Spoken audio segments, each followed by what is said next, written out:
Trade has become the latest point of uncertainty following months of tension between Washington and Pretoria.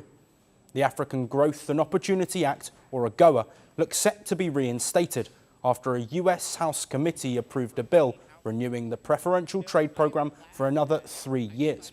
While there was no immediate mention of excluding South Africa, comments from Trump's top trade representative a day prior have opened the door for Pretoria's removal. If you think that we should give South Africa different treatment, I'm open to that because I think they are a unique problem. They're a big economy, right? They have an industrial base. They have an agricultural base. They should be buying things from the United States. The initial act expired in September, but bipartisan US support for the renewal of AGOA has been followed by legislative action to reinstate it.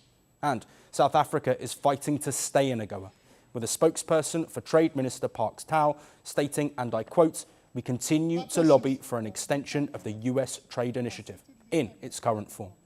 But that lobbying has become harder in recent months. Donald Trump has continued with unsubstantiated claims that the South African government is allowing a genocide and land seizures against white Afrikaners.